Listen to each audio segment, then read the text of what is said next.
Charlamagne, let me help you. I know that you have this healthy obsession with me. I know that you think we are competing. I want to know why they didn't announce his last deal. The one he signed in September, the one that just got signed, that Whatever the one? last one was, I just don't know iHeart to ever announce deals. Where's Envy's deal? Like, where are the announcements of the deals since now we're announcing deals? Like, I ain't mad at it, Now it's coming but out. let's start announcing some shit. And so when I was looking at, doing my new deal with iHeart, I was like, yeah, I don't want to just be talent anymore. Like I want to create this podcast network. This is the thing that y'all are missing. And I'm going to say this and leave this alone. My view on what y'all are saying is much, much bigger than Charlamagne and myself. It's so much bigger. There are so many other factors at play for the entire creative space than for me to be narrow-minded enough to just focus on Charlamagne and myself. So what I'm saying to y'all is this.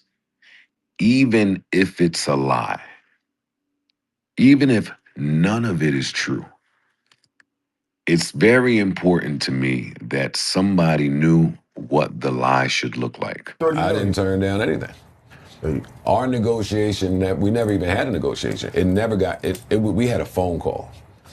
We had one phone call. There was never an offer made. They knew what I was looking for. They knew what I expected. Yes. But we never negotiated. People also were like, how dare Joe think he's on the level of Rogan? Like, people were offended that you viewed yourself in that same capacity or close by. But those are people that didn't have the information. So I'm not mad at any of those people. I got mad at the people who just bandwagoned on that narrative that's like, yeah, he shouldn't get paid. That's why I'm mad at Charlamagne. So I always saw how the podcast business was growing, not just being in front of the microphone, but behind the scenes as well. And so when I started to look at like what Bill Simmons was doing with the Ringer, and I was looking at like the Barstools and the Gimlets and Wonderies and all of these different platforms, I was like, yo, we don't have a space like that for us. Right, like a BT for podcasts. Ability in the sense of, go ahead. The new creators are not the ones keeping the lights on. Netflix didn't go and pluck new creators. They plucked established networks with metrics, data, and big personalities to drive what they are doing. Not the new people. Oh, There should be no way that you let somebody who now has let's just call it the same amount of money as you, the same amount of eyes as you. I'm not looking it up, but that's how it's two big ships in the sea. They shouldn't be able to come talk to four people and take 40%, 30% of your podcast. That should be a scary sign. Yeah, I sniffed your chair last time you was You're here. a sick person. I know. I did. Thank you guys. J-Lo just left. These niggas, yeah, Drake. Drake. Y'all niggas better stop playing with me in here. Y'all talking about the light skinned nigga from DeGeneres?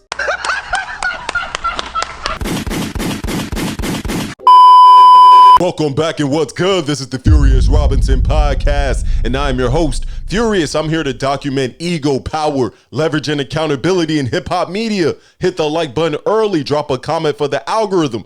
Subscribe to the channel. This is a Sick Times Media production. You see the planes? Big stepping in Q4. This is what I like to see. Charlamagne the God dropping it upon them head top. 9-figure deal. Yes. 200 million and the front page of the Forbes. This is what I like to see if I'm pandering like Joe for a second for my black brothers. This is an elevated deal that we haven't seen in a very long time. This is history. But we'll get to that later. I'm looking at this in a very different way because I think a lot of people are missing the point. This is a large leveraging tactic from the Black Effect Network. And when you have a multitude of shows, when you have top tier talent from Drink Champs to Poor Minds to the 85 South show, we can continue to wake it up. This was a massive play from Charlamagne the God. Because don't get it twisted. He didn't walk back into iHeart as talent. He walked back in as an infrastructure. To secure a bag like this one, the dynamic has changed. This is how you leverage a multi-million-dollar bag in real time. How do you see it? And this is for the creator community. How do you see it and not be inspired? Right. Yep. Shit like that. How do you see it and it not be a sign that keep going? There are multiple ways for this to work. And this is where I come into play. This is where podcasting meets business. This is what they call the corporate consolidation error. Yes, these major players, let's say the top 20 podcasts in the space, are going to be under umbrella brands. Netflix, YouTube, Patreon, Spotify, the biggest players in the game handing out the biggest checks. That's where you're going to see PR teams working in real time to make sure we know who's really stepping on who. Because if you understand the dynamic between Joe Budden and Charlamagne, you know this is a silent war. These men are ops. And when I say ops, I'm using that term loosely. This is corporate level VP ops. So when you play the leverage game and when you have a strength such as the Black Effect Network, you can move like this in the space. So we have to understand the dynamic and the messaging that iHeart wanted to send, because a 5-year, $200 million extension, that's NFL, NBA numbers. These are big contracts. And when they say that, they're saying, yo, we didn't want to lose an asset. Charlamagne, you're not going to get it because I own this. My most valuable, my most powerful, my most accomplished asset, I own it. Ownership. You see all these black people running around preaching ownership, ownership, ownership. There's a reason for it. You, my friend, work for iHeart. You should know Charlamagne with that 200 million. I just seem to believe you're in a better position as well. I just want to put that out We there. wildin' now. Two black men doing really well for themselves. Hey, I'm happy for him, but a lot of people think that you're looking up to him now, and I really don't think so. I don't have the Wait, analytics, but it's math. I just 40 think that you're million a year is more than 20 million, and that's cool. Both black 20 men. million is what he showed you. 20 million is what he showed you. Oh, He So just Nick putting Man, it. How talk much to you him, think? Nick Man. How much you think Joe Bud Netflix is gave him for bullshit. that moment? Like Charlamagne got that 200 million for 500 years. Is that's it was his for cap? 5 years. Well, 5 years. I'm sorry. 500. This I nigga Captain America or something. What's the hell going on? 500 years. Moses. And what will seem like 500 years. Put it like that. A lot of y'all boys are projecting because y'all negotiate with these companies like hostages. Like y'all trying to squeeze the juice out of these companies, and iHeartMedia is saying, no, we need Charlamagne here, right at home, so we can continue to secure that bag. So they must know something that we don't. So a lot of you all are looking at the wrong things instead of the structure of that actual deal. That's going to be the play to me. This wasn't a reward for the past. This was a bet on future dominance, and let's not get it twisted. Charlamagne is one of the GOATs in media. 15 years on the Breakfast Club, 15 years of consistency, and that's 15 years of trust from the community and the culture. This isn't a lucky deal. This is a grown man business relationship. This is what it looks like when the company actually likes you, when they want you around, when you're in their good graces. This is what it looks like to be paid a 9-figure deal as a black man in America. So I have to applaud it. I don't want to sound like I'm glazing, but I might have to call Charlamagne the architect of our time. Y'all worried about the wrong things, man. I didn't even, y'all know AI be out here. Let's not lose sight of what actually is going on and what's actually real. This is not about the Breakfast Club. This is about how Charlamagne was able to leverage the Black Effect Network to go from host to media owner. Yes, he has a multitude of shows, 16 podcasts, multiple verticals, brand safe programming, built-in ad inventory. That's not a podcast network. That's a media house. That's how you get the talent paid. That's how you scale. So that's how you get the talent paid. That's how you scale ads. This is how you compound your own leverage. This is a boss move in real time. This is a power play. Netflix is adding another layer to the game. In 2026, they're entering video podcasts. And what you clout demons don't understand is that Netflix does not invest in chaos. They're not looking for no viral moments. They're not handing out DEI sympathy checks. This is not that. They invest in systems. That's why Charlamagne plus iHeart plus the Black Effect Network works. It's clean, it's scalable, and it won't embarrass advertisers. So a lot of podcasts are not going to get canceled. They're just going to be ignored. It's tough for me to sign even a 3-year deal today because I'm going to disagree about what you think I should make next year and the year after that. I'm going to I'm only talking about me. Everybody's not built like this. We just talked about that on the Patreon that's coming on fucking Monday. But yeah, I like the free market. I like the ability to be able to speak to as many people as I want about anything that I want.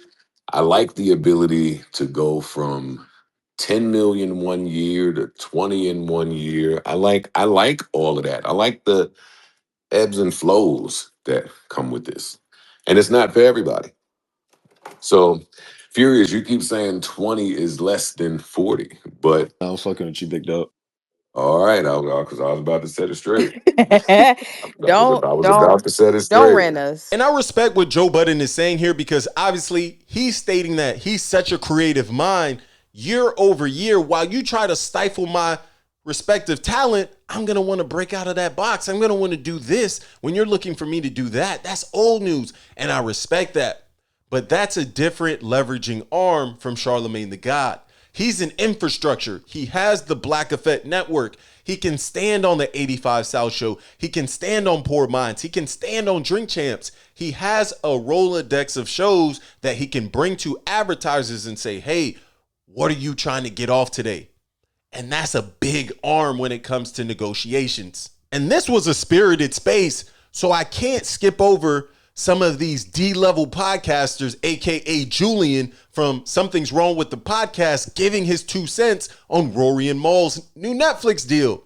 And I respect it, but I have to look at this take a multitude of ways. You flew yourself out to London. You worked for free while you saw their manager hopping from bar to bar, having the time of his life. And I understand you have a little bit of bias. Since Maul brought it up, I haven't obviously spoken to those guys nor looked at their content. But I can only imagine, if I'm going to take a real swing and crack at it here, in the however many episodes since I've been gone, call it the 40 episodes or 80 episodes they do twice a week, excluding Patreon. I'm assuming outside of more indirect, more or direct subtle shots at me and other podcasters alike, it's probably just like... No, I know. I think I saw that in a headline and I don't get what. That's a terrible move. Wait, come on, brother. Stop. Wait, you don't. Why do you feel like it's a terrible move? Expound. YouTube has a significantly larger reach than Netflix.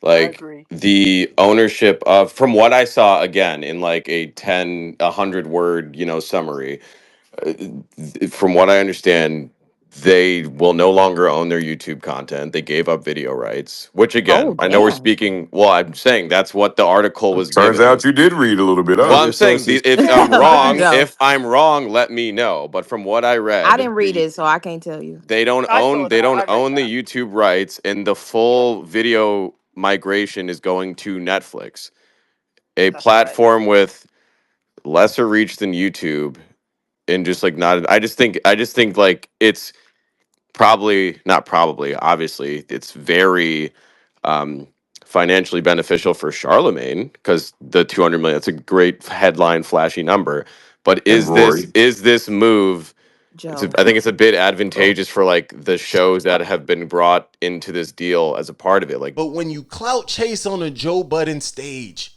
just know you're going to get called out in real time because not a lot of people know Rory and Maul, so much so that when they jump onto Netflix, that's a new audience. That's a new brand and a new pillar and a new vertical in their business model. But by listening to you, they should stay on YouTube. I mean, respectfully, that's dope. You don't want to just snatch your entire IP off of YouTube and move it to another. I get it. But at the end of the day, you're pulling in a completely new audience, which is dope as well, which hasn't watched the Rory and Maul podcast and might get hooked off first watch, first listen. But you don't respect the content, because we can look at your channel and see that it's a graveyard in real time. And that's okay. It's basura. But brother, you gotta respectfully understand that you come from a place of bias. But let's get back to the content. Charlamagne, you've been #1 10 years at iHeart, fucking mass media conglomerate. And you're just talking your network. But you're not paying for nothing. So what splits are you about to get? Because a lot of people are gonna say Charlamagne is a company man. They own him now. And yes, we have guardrails. There's limits. There's conversations that cannot be had on camera, respectfully. But let's just have a grown man truth. These guardrails come with guarantees. Independence feels great. I get it. Until platforms consolidate and advertisers tighten budgets. Charlamagne didn't sell out. He sold stability at scale. That's not weakness. That's called foresight. This is what business maturity looks like. This is what every company goes through at scale, and podcasting is right on schedule. The Black Effect Network wasn't built for clout. It was built for this moment in time for Charlamagne to use it as a leveraging arm in business. So if you don't understand that, respectfully, you don't understand the business of podcasting. But jump in the comments and let me know what you think. Is Charlamagne good? 9-figure deals? Is this where he rides off into the sunset? Or is Joe Budden coming back with a massive deal? Can you see the Joe Budden podcast securing anywhere from 300, I hate to say it, to 500 M's off of a microphone, off of infrastructure? Hit the like button for the algorithm. Drop a comment if you're not a hater. Subscribe to the channel. This is the Furious Robinson podcast, a Sick Times Media production. Stay dangerous.